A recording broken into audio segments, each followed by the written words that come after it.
Gather round, folks, for I am about to recount the most gloriously petty revenge story ever told in the history of Southeast Asian suburbia.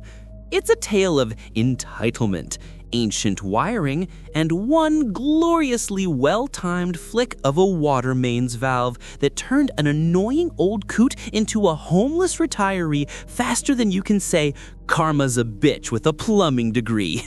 All 100% legal, zero muscles lifted, maximum chaos achieved. Let's go. Picture this. I, a towering 6-foot gentleman escorted by 3 canines who think they're velociraptors, finally close on my dream house in the middle of the capital city. The previous owners, family friends who apparently needed cash more than shelter, had been living abroad for 3 years, so the place was basically a free-range renovation disaster. Think half-tiled bathrooms, exposed wires, and a front entrance secured by nothing more than a padlock technology straight out of the 1987 hardware catalog. I got it for the price of a second-hand Toyota, which in this economy is basically winning the lottery while someone else pays the tax. Day 1 of ownership, I roll up with my moving truck and discover some random dude's motorbike chilling in my garage like it had claimed squatters' rights. I politely relocated it to the middle of the street, installed a proper gate before sunset, and waited for the inevitable.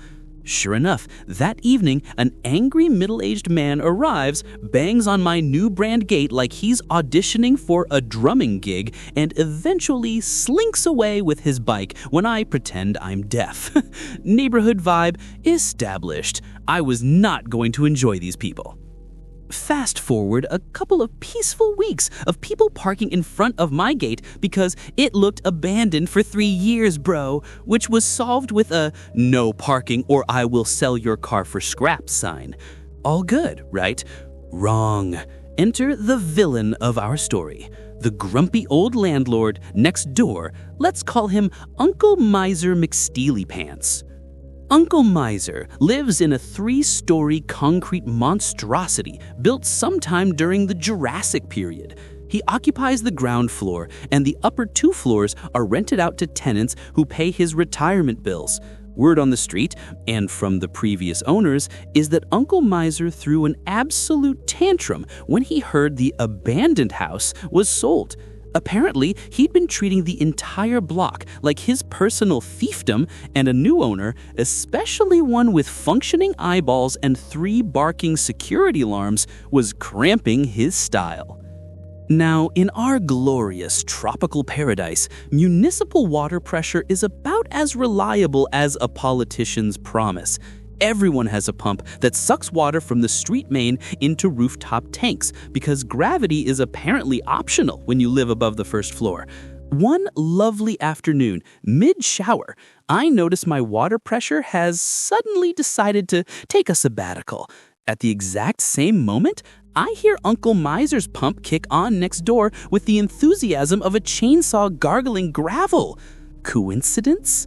Please! I'm not Sherlock Holmes, but even I can put 2 and 2 together without getting 5. I wait until his pump shuts off, turn on every tap in my house like I'm trying to reenact Niagara Falls, and voila! Pressure returns to normal. Repeat this experiment 5 times, and you've got yourself a pattern. Somewhere in the last 3 years, while the house sat empty, Uncle Miser had waltzed onto the property, remember, no gate, just vibes, and spliced himself a free water hookup. Classic boomer move. Why pay $1.50 a month when you can just steal it from the absentee foreigner? Water here is comically cheap. My monthly bill, even with 3 muddy dogs, weekly car washes, and a garden that looks like Jurassic Park, hovers around $5. So financially, this theft was the equivalent of someone stealing 1 French fry off my plate. But this wasn't about money, darling. This was about principle. This was about an entitled fossil deciding that laws, property lines, and basic human decency don't apply to him because he's old and cranky. I wasn't going to let that slide. I was going to make him regret ever looking at my pipes. Confront him? Nah, too much talking. Police? They'd probably tell me to drink tea and compromise. Lawsuit? I'd rather teach paint drying a second language.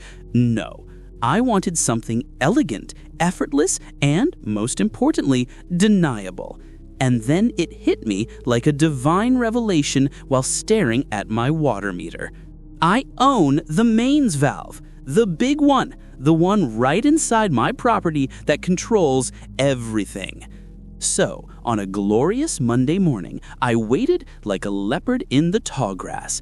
The second I heard that familiar pump roar to life next door, click, I sauntered over and turned my mains off. Not a drop. Nada. Pump keeps sucking air like a middle-aged man trying to use a straw in an empty milkshake. Now, gentle reader, allow me to explain the beautiful domino effect I may or may not have calculated in my head. Rooftop tanks have a little float valve. Water level drops, valve opens, tells pump, bro, we're thirsty, keep going. If no water ever arrives, the valve stays open forever and the pump runs continuously like it's training for the Pump Olympics. Running a water pump dry is universally acknowledged as a bad idea.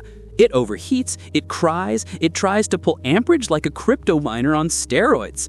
What I did not fully anticipate, because I am but a simple man who enjoys chaos, was that Uncle Miser's house was apparently wired by the lowest bidder in 1994 using recycled spaghetti. That poor pump pulled so much current for so many hours that the ancient wiring basically said nope and staged a full electrical mutiny. At 3 a.m., I awoke to the sweet symphony of an entire household discovering they suddenly had zero electricity and zero water. The tenants, bless their sleep-deprived hearts, immediately began screaming at Uncle Miser with the type of volume usually reserved for football matches and family reunions. In this country, electricity and water are considered essential services. Cutting them off, unless it's an act of God or the power company, is illegal for landlords. Tenants can file complaints and police can issue on-the-spot fines without waiting for a court, which is exactly what happened. Within 48 hours, both sets of tenants had packed their bags. One literally left the same day, tossing the keys at Uncle Miser like he was a bad Tinder date. Police showed up, slapped him with a fine, roughly equivalent to $500 USD, an absolute fortune when your monthly pension is barely triple that, and informed him he can't re-rent the floors until everything is fixed to code. New wiring, new pump, the works. Estimated cost? Several $1,000. He definitely doesn't have. By Friday, he'd lost 100% of his income, which, plot twist, was his only income. Retired mechanic, no savings, living off 2 apartments. Now living off 0 apartments. I watched from my window as he shuffled around, looking like someone had kicked his puppy, then kicked him, then charged him for the privilege. The cherry on the top? He actually came to my gate, hat in hand, and asked in the most defeated voice imaginable, "Did you happen to turn off your water main a few days ago?" I put on my best concerned neighbor Oscar-worthy performance. "Oh no! Yes, sorry about that. I had a massive leak in the rooftop tank. Plumber couldn't come until Tuesday. Didn't want to flood the house. You know how it is?" The man's face cycled through every stage of grief in 2.3 seconds, but settled on forced polite acceptance, because he knows he has 0 proof and 0 legs to stand on. He mumbled, "Okay," and zombie shuffled away, probably to update his resume for the first time since the Clinton administration. As of this morning, word on the street is he's moving in with his daughter on Sunday because he can't afford utilities on the empty house anymore. Daughter apparently lives 2 hours away, so goodbye forever, Uncle Miser. Meanwhile, I've booked a plumber for next week to rip out every single pipe that dares to leave my property line just to make sure no future fossil gets ideas.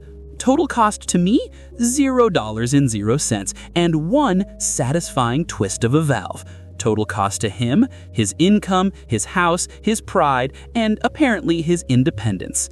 Moral of the story, don't steal water from a guy who owns the tap, or do. Honestly, I could use the entertainment. And that, ladies and gentlemen, is how I turned a $1.50 a month theft into a life-ruining masterclass with nothing more than boredom, pettiness, and a basic understanding of fluid dynamics. 10 out of 10 would recommend. 5 stars would ruin again. So stay chaotic, stay petty, legends. Never let the fossil win. Rot Hour is out. Peace.